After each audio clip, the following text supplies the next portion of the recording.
Saudara dan saudari yang terkasih, kita sudah sampai ke penghujung tahun 2021. Dan beberapa jam lagi kita akan menyambut tahun baru, tahun 2022.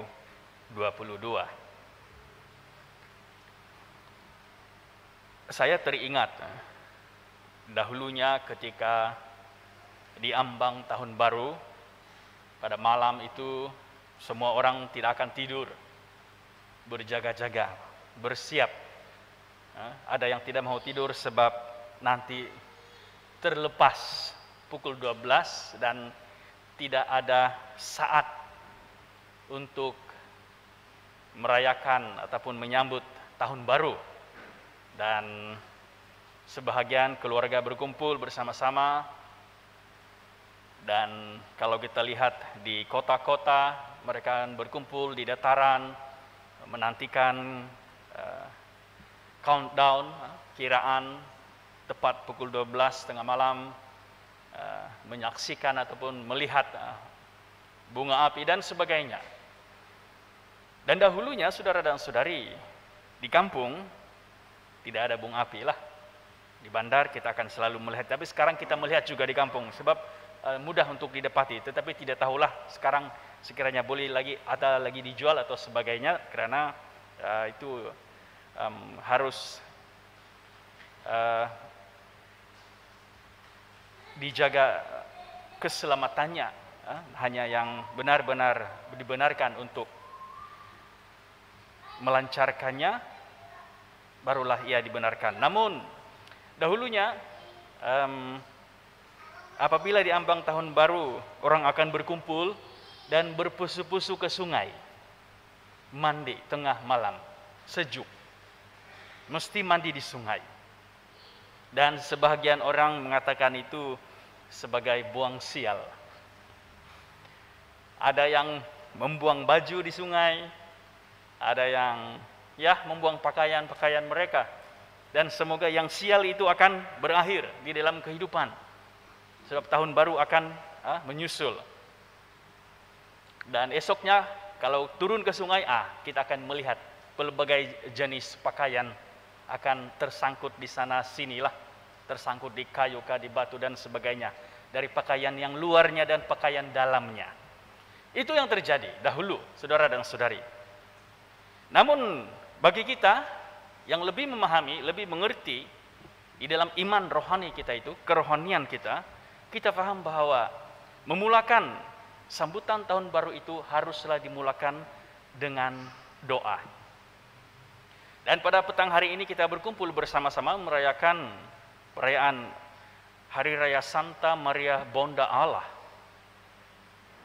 Dan kenapa kita merayakan perayaan ini, saudara dan saudari? Kenapa kita tidak namakan Misa Kudus Tahun Baru? Di dalam kalender liturgi gereja kita tidak mengatakan perayaan misa ini sebagai perayaan Misa Kudus Tahun Baru. Tidak. Kita merayakan Hari Raya Santa Maria Bonda Allah.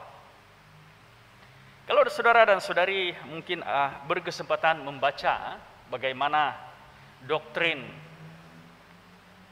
Maria itu sebagai disebut Bonda Allah, semuanya itu akibat daripada kekeliruan yang lepas, maka bishops telah berkumpul, para uskup telah berkumpul, dan telah lahirlah doktrin ini pada 431 sebelum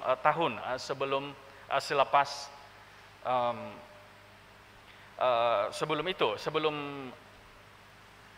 di Council of Ephesus, mereka telah bersepakat bahwa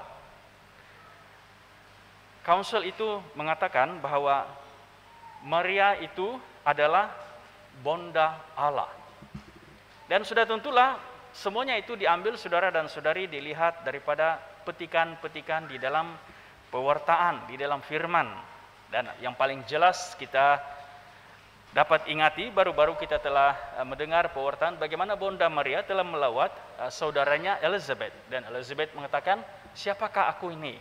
Sehingga Bonda ataupun ibu Tuhanku itu datang kepadaku.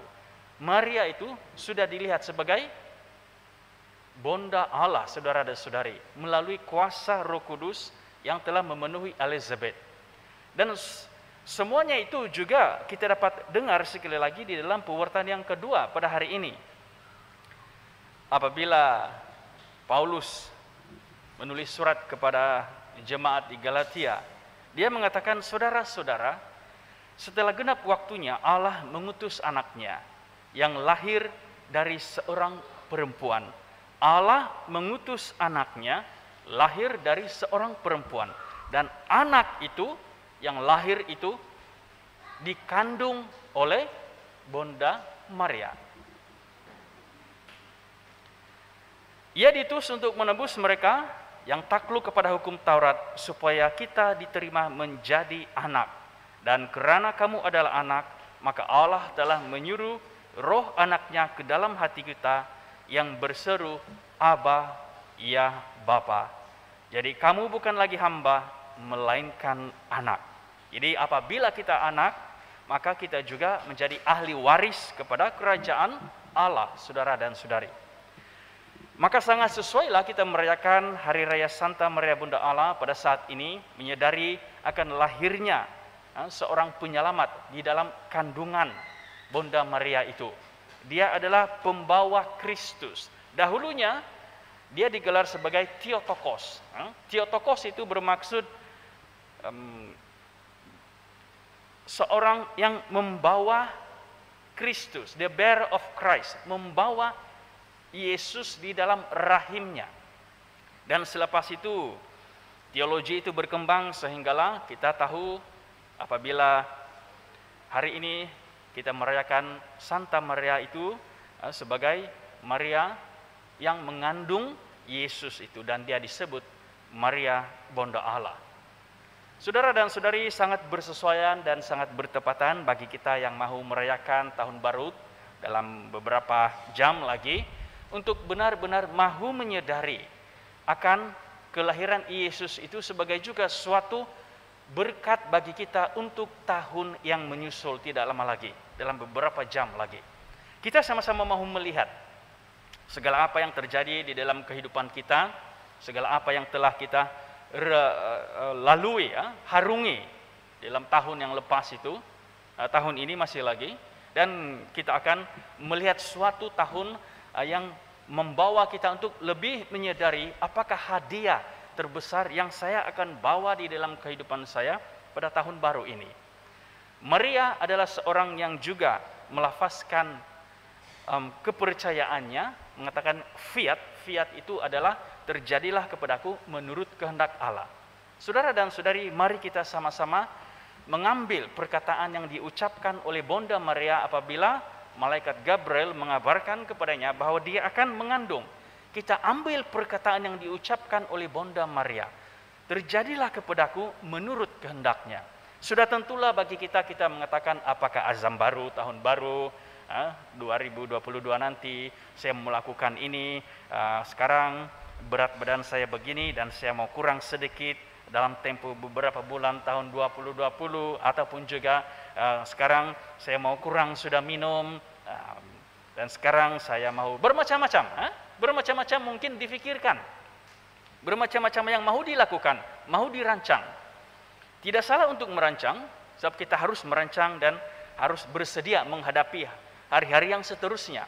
Namun, saudara dan saudari, saya mau mengajak saudara dan saudari untuk mengambil perkataan itu. Terjadilah kepadaku menurut kehendak Allah, yang diucapkan oleh Bonda Maria apabila malaikat Gabriel mengabarkan tentang kelahiran ataupun yang akan mengandung Yesus di dalam rahimnya itu. Dia tidak lagi mempunyai dia tidak mengerti tentang apa yang dikabarkan itu, tetapi dia tetap meletakkan pengharapan kepada Allah. Terjadilah kepadaku menurut kehendak Allah. Bagi kita saudara dan saudari, adakah kita coba berusaha mengambil perkataan Bonda Maria itu? Terjadilah kepadaku, terjadilah kepada keluargaku menurut perkataan Allah. Mungkin bagi kita risau, Kalau mungkin kehendak Allah itu seperti ini dan seperti itu, yang tidak ku mahukan, tidak ku mahu terjadi, tidak mahu terjadi di dalam kehidupan kita. Ataupun nanti kalau saya menyerahkan segala-gala kehidupanku kepada Allah, nanti kalau begini, adakah saya sanggup menerimanya? Kalau begini rencana Allah, kalau begitu kehendak Allah, adakah saya sanggup menerimanya? Manusia seperti itu, saudara dan saudari. Kita mau memilih menurut kehendak kita sendiri. Kita mau semua jalan hidup kita itu menurut keinginan dan kehendak kita. Tapi bagi kita sebagai pengikut Yesus, kita sadar, kita tahu banyak perkara yang kita tidak dapat kawal. Banyak perkara yang terjadi di dalam kehidupan kita yang tidak mampu lagi untuk kita tentukan hala tujuannya. Banyak perkara yang tidak di luar kawalan, di luar jangkaan terjadi di dalam kehidupan kita. Kita tidak dapat mengawal segala-galanya, saudara dan saudari. Kita tidak akan dapat mengawal segala-galanya. Dunia ini tidak mampu kita kawal. Cuaca sekarang musim hujan tidak mampu kita kawal. Kita mahukan cuaca yang baik.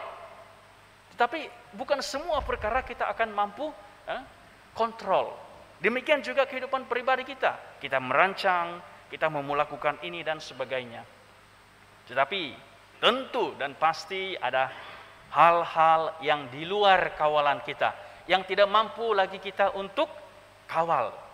Sebab itulah kita harus menyerahkan semua perjalanan hidup kita pada tahun hadapan ke hadapan altar ini. Di dalam Ekaristi sebentar lagi kita akan serahkan, inilah kehidupanku seterusnya yang akan saya serahkan kepada Allah. Apabila saya mengangkat, padri mengangkat komuni kudus itu, kita akan membawa kehidupan. Terimalah dan makanlah, inilah tubuhku. Bagi kita juga, kita akan menyerahkan kehidupan kita. Yesus menyerahkan kehidupannya untuk penebusan, dan kita menyerahkan kehidupan kita kepadanya, memohon berkat dan menyerahkan segala-galanya di dalam penyelenggaraan Tuhan pada tahun hadapan tahun hadapan nanti. Jadi saudara dan saudari, kita melihat tahun baru ini sebagai suatu tahun yang kita akan serahkan kepada Allah.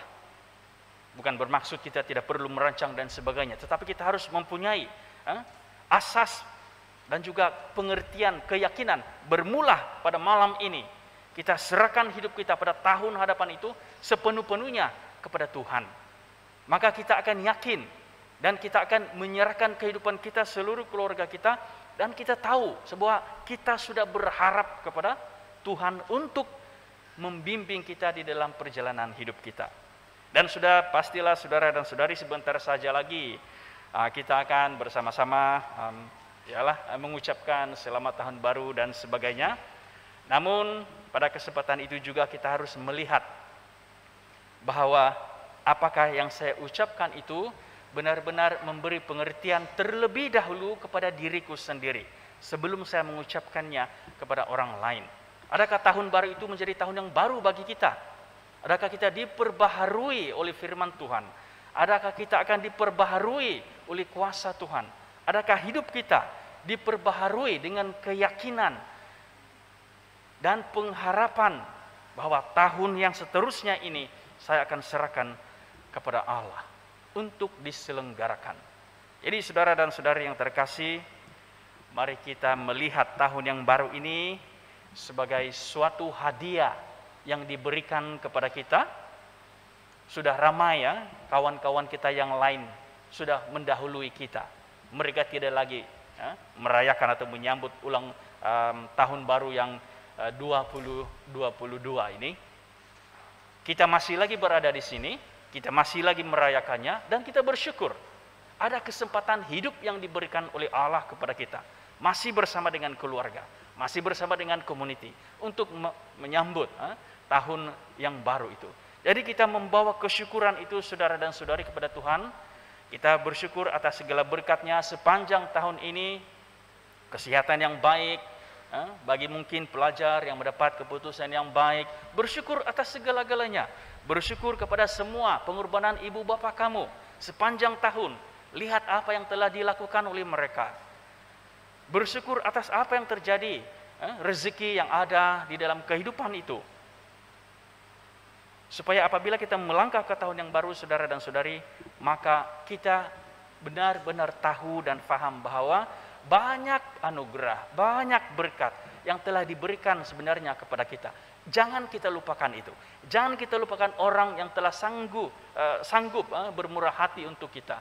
Jangan kita lupakan juga community kita yang turut bersama-sama dengan kita di dalam mungkin ada perkara-perkara yang menimpa, kesusahan dan sebagainya. Hargai semua pertolongan itu. Dan yang paling penting, hargai hidup. Kita masih bersama-sama merayakan ulang tahun sebentar saja, tahun baru sebentar saja lagi. Hargai hidup yang diberikan Tuhan ini dan hargai segala berkatnya. Dan kita berharap semoga tahun hadapan itu membawa sinar yang baru kepada kita dan kita serahkan segala-galanya kepada Allah, dan semoga tahun baru ini memberi maksud yang benar-benar membolehkan kita terus setia kepada Tuhan, terus datang kepadanya, terus berharap kepada Tuhan. Dan semoga perayaan ini memberi maksud ataupun sambutan ulang tahun ini memberi maksud yang sungguh mendalam bagi kita di dalam kehidupan iman kita, perjalanan iman kita. Amin.